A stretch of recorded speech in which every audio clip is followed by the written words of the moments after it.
I never expected her to remember my name, let alone everything else. The cafe smelled like burnt sugar and old books, and the quiet hum of the espresso machine felt like background music I'd always ignored.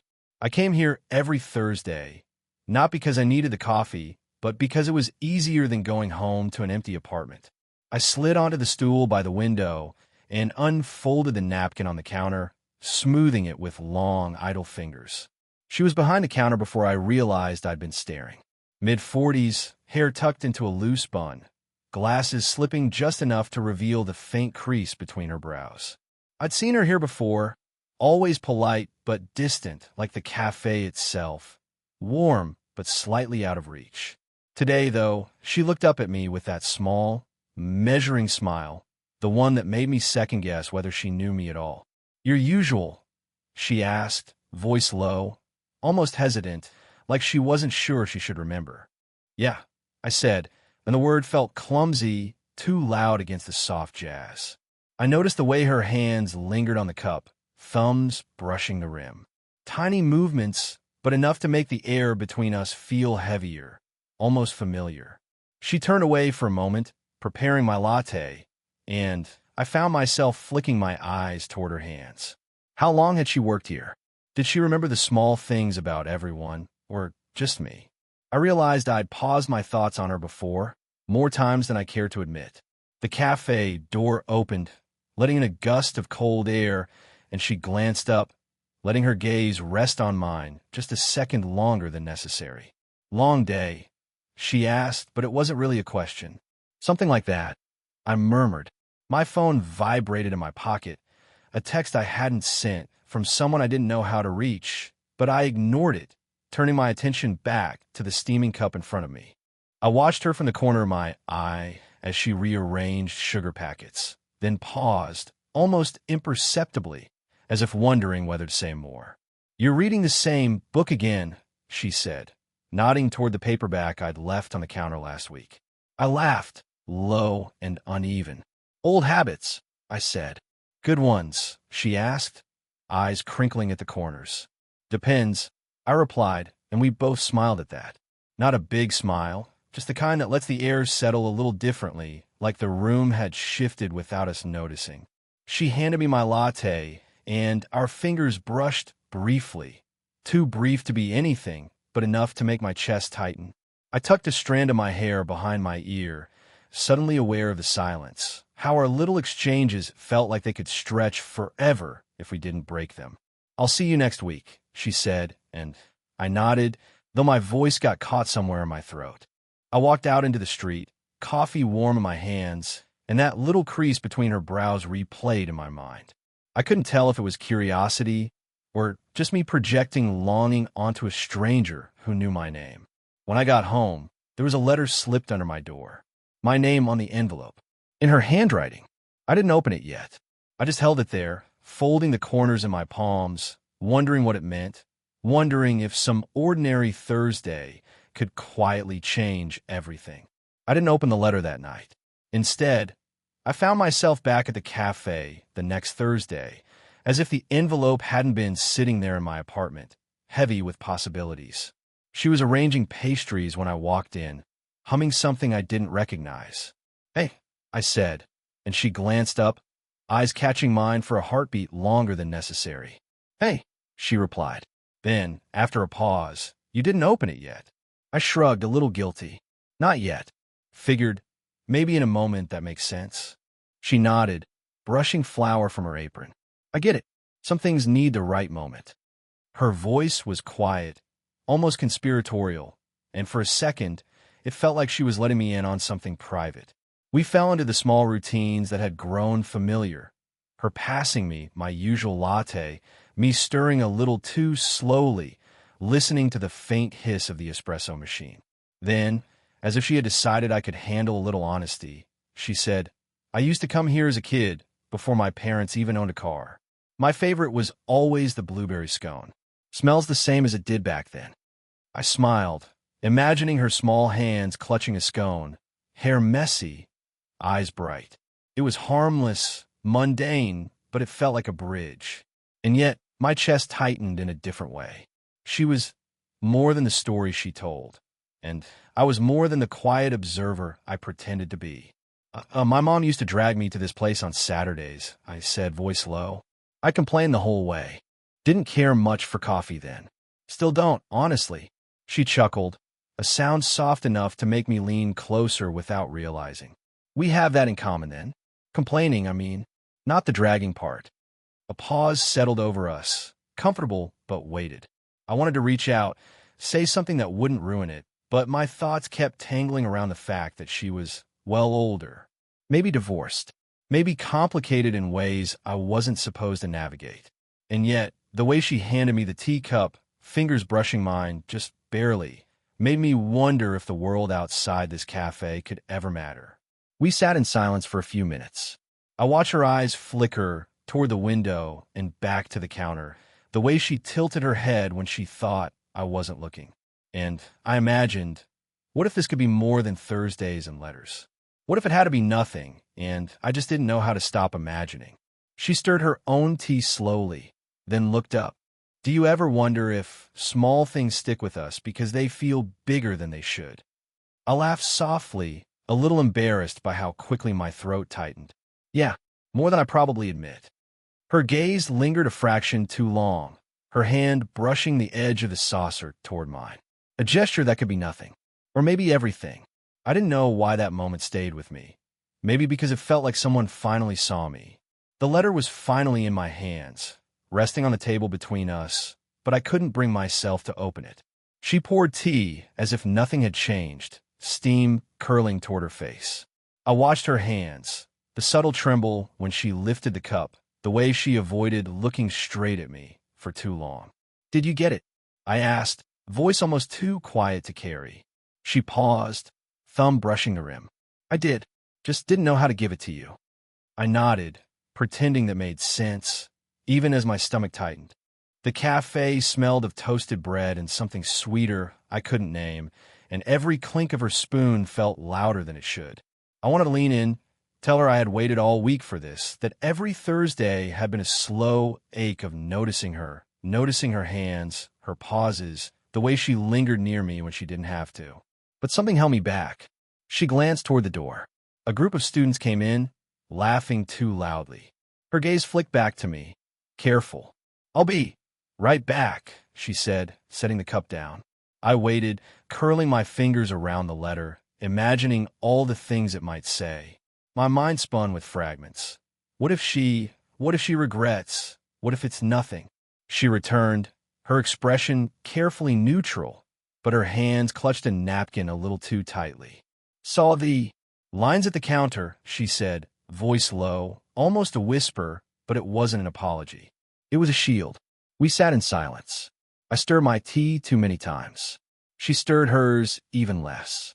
Our elbows brushed against the table once, twice, and each time it felt like a question neither of us knew how to answer. "You don't have to," I started, then stopped. The words were too loud for the quiet tension. She looked down at the letter.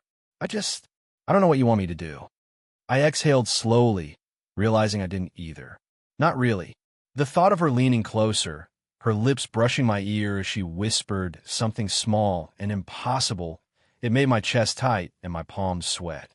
But the reality, the age difference, the familiarity of our worlds outside this cafe, pulled me back. A napkin slid from the edge of the table, and our hands reached for it at the same time, fingers brushing lightly. I froze, aware of her thumb grazing mine. A breath, a heartbeat. She looked up, eyes wide, uncertain, and I wanted to close the distance. Just a little, to see if she felt it too. Her lips parted slightly, maybe to say something, maybe just to breathe. The space between us narrowed in fractions of seconds, and I thought, this is it, this is the line. But then her gaze flicked toward the counter. Someone was watching, or maybe it was just me imagining it. Her hand moved away, almost reluctantly, leaving the warmth of contact hanging like smoke. I swallowed. We both took sips of tea, pretending the world outside didn't exist, pretending the letter wasn't there, pretending the pause between us wasn't a question neither of us could answer. And yet, I couldn't stop imagining what might happen if we didn't pretend. She didn't show up Thursday. or Friday.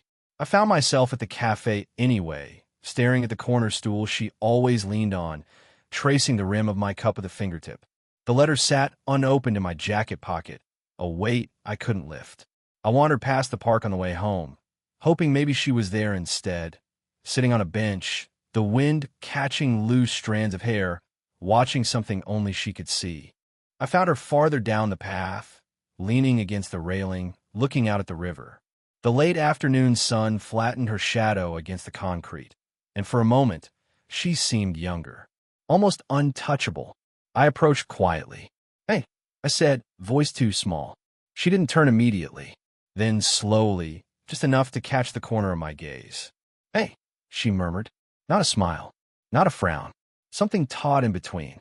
We walked side by side, no one saying much. Leaves rattled along the pavement. I kept stealing glances at her, noticing the way her hands twisted the strap of her bag, how her shoulders tensed when I moved too close. She wasn't angry. She wasn't mad. But there was caution, like she had built a wall I couldn't yet see the top of. I thought maybe you weren't coming back," I said finally, voice breaking in a way I didn't intend. Her foot stopped. She leaned against the railing again, looking out at the water. I needed a few days," she admitted. Pause. To think. About everything. I swallowed. My chest was tight. Everything meaning us. Her hand flinched, almost imperceptibly, like the word hit her. "I don't know," she whispered, looking down at her shoes. Then she glanced at me, eyes raw, honest, like she was trying to measure the risk of being seen. "Ich schuldente." He stepped closer. "You don't have to say it." Her lips parted slightly, the air between us thick with all the words neither of us could manage. My mind spun. Should I ask? Should I? But I stopped myself. My hand itched to brush her hair behind her ear, to reach for hers, to confirm that this, whatever this was, could be real. Instead, I just stood there, watching her, noticing every small detail. The way her thumb tapped the strap, the quiet intake of breath, the almost imperceptible shiver. She started again, voice trembling, then stopped. Her gaze dropped. My heart kicked, wanting her confession, needing it, but knowing that forcing it would break something fragile between us. A boat passed slowly across the river, leaving ripples that reflected the fading sun. We both watched, silent, feeling the weight of what remained unsaid. I wanted to ask, "Do you feel it too? Or is this only in my head?" But the words wouldn't come. The space between us carried the question, heavy and unbroken, like an invitation and a warning all at once.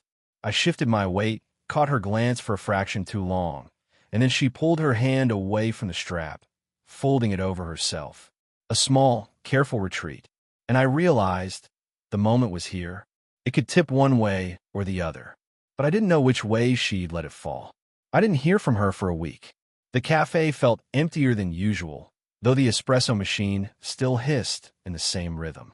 I kept the letter folded in my pocket, as if that small crease could hold time in place. Finally, I saw her by chance at the corner bookstore, flipping through a photography book. She didn't notice me at first. I lingered in the aisle, pretending to browse, listening to the soft rustle of pages and the faint click of her bag zipper. "Hey," I said, voice low, hoping she would look up. She froze, then slowly turned. "Oh." Her smile was polite, careful, not the one I had memorized. I thought I'd see you here." Her eyes flicked past me for a second, as if weighing an escape route. Then she sighed softly, hands tightening around the book. There's something I should tell you," she said. Her voice carried weight, but not the kind I wanted. My chest tightened. "Okay," she swallowed, looking down. I wasn't entirely honest. About my life. Pause. "I have a kid. She's your age." The book slipped from my fingers. Not literally, but I felt the weight of it drop in my chest. My mind scrambled through images I hadn't yet considered. Her laughter, the small gestures, the letters, every Thursday, none of them untouched by this reality. "I didn't know how to say it," she continued, "and I didn't want it to change anything." Her gaze held mine, but it wavered, and I felt something raw in the pause that followed. I didn't know what to say. My thoughts tangled around her, around the possibility that every small connection we'd built had been suspended over this hidden truth. I imagined her life, her responsibilities, the quiet moments I hadn't been invited into. And I imagined myself stepping back, unsure where I belonged. I should go, I said, voice quiet, brittle. Not from anger, not from disappointment, just unmoored. She nodded, stepping aside. I understand. I didn't mean. Her words drifted off. I watched her walk away, and I wanted to call after her, to reach for her hand, to ask her to explain how everything fit together. But I didn't. Instead, I let the space stretch between us like a sentence left unfinished, a paragraph abandoned mid-thought. Later, I sat at the cafe, the letters still folded in my pocket. I thought about texting her, leaving a note, knocking on her door, but each impulse dissolved into hesitation. Every routine Thursday, every coffee, every glance we'd shared felt suspended, like a heartbeat waiting to land. I didn't feel heartbroken. I felt paused, like life forgot to finish the sentence. The letter remained unopened. The stool she usually occupied sat empty. And I realized that for the first time, I wasn't just waiting for her. I was waiting for an answer I wasn't sure I wanted or was ready to receive. The rain had started softly, just enough to make the pavement slick and reflective. I found her on the doorstep of her apartment building, umbrella forgotten in my hand. She was leaning against the frame, shoulders tight, hands stuffed into her coat pockets. I didn't think you'd come, she said, voice low. Not a greeting, not a question, just a statement. I murmured. My coat was damp, sleeve clinging to my arms, but I didn't care. The letter was in my pocket, still folded, still unread. Somehow, it didn't matter anymore. She studied me, eyes flicking to the wet street, then back. I thought, maybe you'd stop. I hesitated, unsure if I could speak what had been looping in my head for weeks. Do I say it? Risk it? Or walk away like I've done too many times before? I don't know how to stop noticing you, I said finally. My words sounded strange even to me, awkward, imperfect, but honest. I looked down at my hands. Even with everything, the age difference, your life, just the post. I can't make it not matter. She didn't respond immediately. Instead, she shifted, folding her arms and letting out a slow breath. I don't know if I can let it matter either, she said, voice barely above the rain. It shouldn't, but maybe it does. We stood like that for a long moment, the quiet stretching between us, heavier than words. I wanted to step closer, wanted to let the letter fall from my pocket and let everything spill out, but I didn't. There was power in the stillness, in letting the vulnerability linger without forcing it into declaration. Finally, she glanced at my wet sleeves, then up at my face. A small, tentative smile. Okay, she said, not as an answer, not as a promise, just a shared acknowledgement. I returned it, not a flourish, not a declaration of victory, just a simple, human acknowledgement of what had been shared and what remained unspoken. The rain picked up slightly, and we stayed on the doorstep, neither moving nor retreating. The city around us carried on. Footsteps, engines, voices, but in that moment, it felt like we'd carved a tiny space just for us, fragile and honest. I didn't know what came next, whether Thursdays would resume, whether the letter would ever be opened. But I did know that we had finally let the silence hold meaning, that the quiet gestures, the paused glances, the words nearly spoken, all of it had finally counted for something. Her hand brushed mine as she adjusted her coat. A simple touch, but enough.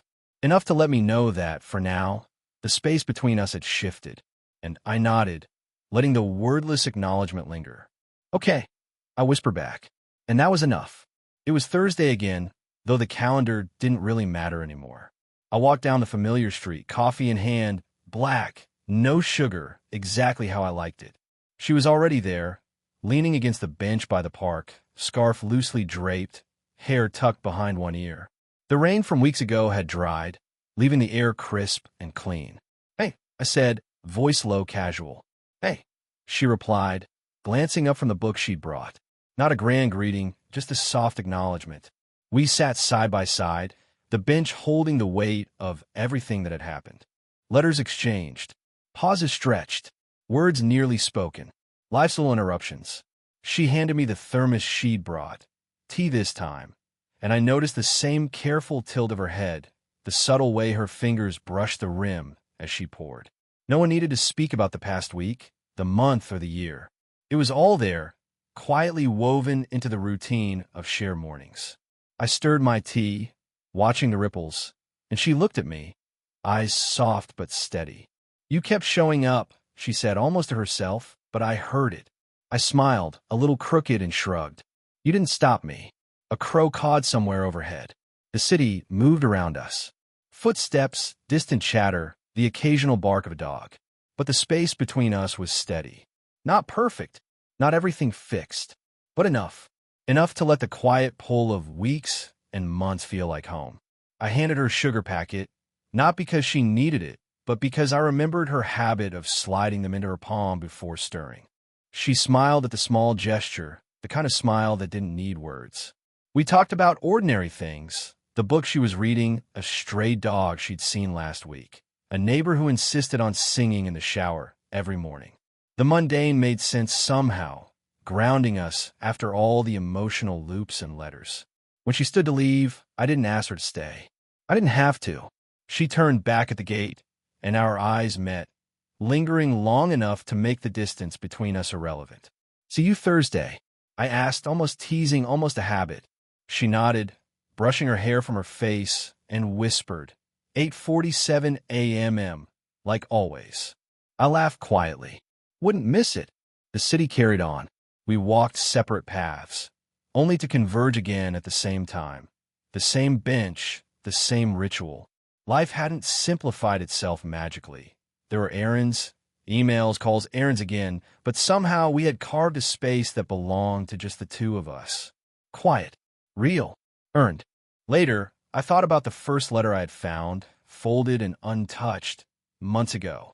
Now, it felt like the prologue of something neither of us needed to explain, only to remember. And I realized, as I sipped my tea and watched her smile at some small, inconsequential thing, that peace doesn't always arrive with a declaration. Sometimes it's just a shared thermos, a black coffee, a glance at 8:47 a.m., and a quiet understanding that someone finally sees you.